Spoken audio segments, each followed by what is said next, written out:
Hi there, Kieran Ryan here from the International Clinic of Nutrition. Now, there's a myth going around that there isn't a cure for chronic fatigue syndrome or for chronic fatigue, that there's just nothing that can be actually done about it.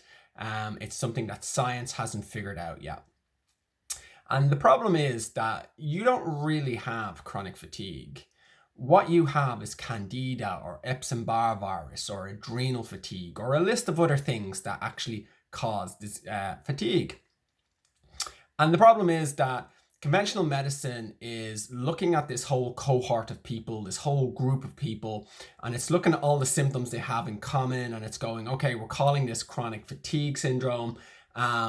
And they're looking at all the aspects of it where the crossovers are the things like the brain fog or the digestive issues, and they're looking at all the crossovers of all of this. And then they're going, okay, this is a group of people, we're going to find a drug that fixes that. But the problem is they probably never will. They probably never will find a drug that will fix all of that, you know? What you've got to do and what you've got to realize is that you've got to get to the root cause of your problem. So if it's candida, you've got to figure out, okay, I've got candida and eliminate that, or Epstein-Barr, you've got to figure out that that's what you have. But by getting to the root cause and solving that, then the symptoms disappear. So basically, today I want to talk to you about one of the major causes of chronic fatigue. Now, it's just one of them. As I mentioned, there's a whole laundry list of things that could be going on, but I see this again and again in clinical practice. So today I want to talk about food intolerances. So this is when you're eating various foods and your immune system doesn't like it at all and attacks them because it thinks they're a foreign invader. And the result is lots of inflammation in your body and you feeling fatigued all the time. Some of the problems that people with food intolerances would have is obviously tired all the time, but also digestive issues like bloating, gas, cramps, indigestion, very common for people with chronic fatigue, brain fog caused by inflammation in the brain, eczema, rashes, autoimmune conditions, and that's a really interesting one. There's a huge link between autoimmune conditions, all of them, and food intolerances, insomnia, and especially, waking up in the middle of the night and just not being able to go back to sleep, having an overactive brain when your body's exhausted. These are some of the things that food intolerances can do. Skin conditions as well, rashes, allergies as well. So if you notice any of those symptoms, then it could be food intolerances. And here's how it works. Basically, you eat certain foods and there's inflammation going on in your gut already. And so instead of having a good, strong gut wall, there's like porous holes in the wall because of inflammation that's there. And undigested food particles can then pass through those holes and they get into the body. The immune system sees them and thinks, this is an invading pathogen. So it springs on it and it creates a lot of inflammation in the process because it starts attacking them. Now, if it was a normal microbe invader, virus or bacteria, it would be destroyed by the immune system, the inflammation would go down and the healing could begin and the gut wall would heal. But the problem is that you keep eating the food, so more and more and more keeps arriving and the immune system keeps fighting, and ultimately you end up with an incredibly porous gut, which is what they call leaky gut or intestinal permeability. So you've got this leaky gut, more and more food keeps arriving, keeps pouring through, immune system keeps attacking, situation just keeps getting worse and worse. And eventually you become intolerant to nearly everything that you're eating. And you don't know what it is anymore. And you're eating it and you're feeling bad after eating, you're feeling low, or you've got digestive issues and you're just always exhausted, always foggy headed. It's hard to know which way is up and down at that point, So the other aspect of it as well is that when the body thinks it's under attack, when the cells in the body think it's under attack, The mitochondria, which exist inside each cell of the body, it's their job to produce ATP, which is the currency of energy in the body. When they feel threatened that there's a virus or overwhelming virus or bacteria coming, they will shut down for business.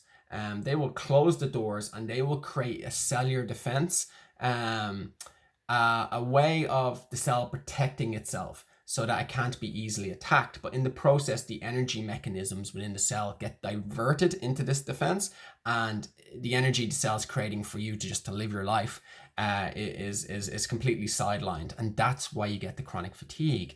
So this cell danger response is actually the mechanism underlying pretty much the vast majority of chronic fatigue, and that's just how your body reacts to invading viruses, or even in this case, food intolerances. So this is how food intolerances cause you to actually be tired all the time.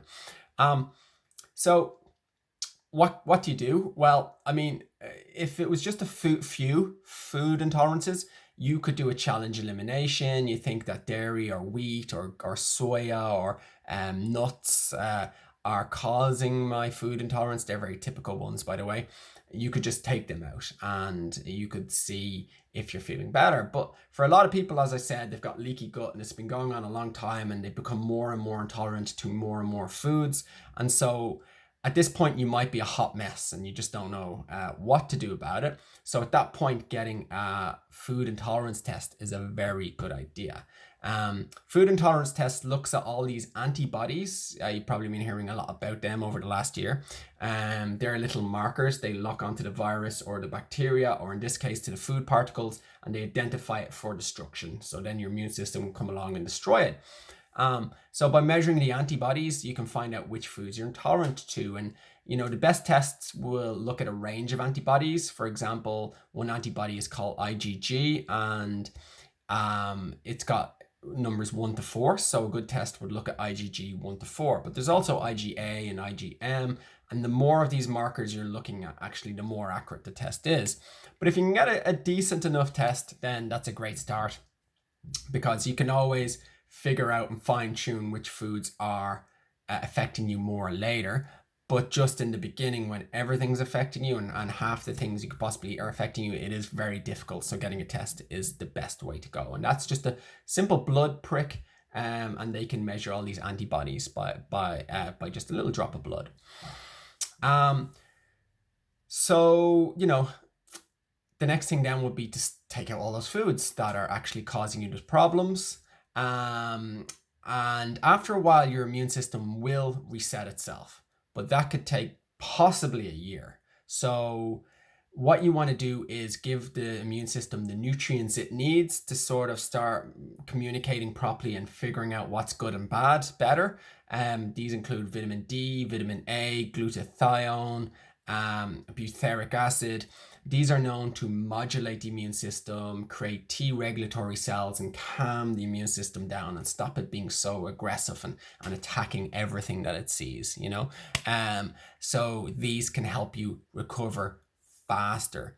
And after a while, your immune system will forget that food is an invader. Once you've given it enough time away from those foods, the gut can start healing up. And once the barrier is nice and strong and your immune system's calmed down, then you've gotten over the food intolerances and you've gotten over your chronic fatigue. Even just taking out those food intolerances, even for that while, you will feel so much better. At least you should, if you're getting it right. So, and there isn't other factors involved in it too. So that's the lowdown on food intolerances. As I said, it's one of the main reasons why people feel tired all the time, and it's one of the root causes of chronic fatigue. Figuring out your root cause of chronic fatigue is the key to you getting better. So I hope you find this video, this information useful. If you are looking to demystify your chronic fatigue and get to the root cause of what it is for you, then you can always book in for a discovery call with me, and I can go through what's going on for you and start pointing you in the right direction in that way. So that's it for now. Hope that's all good information for you, and I will talk to you again in a future video. Bye for now.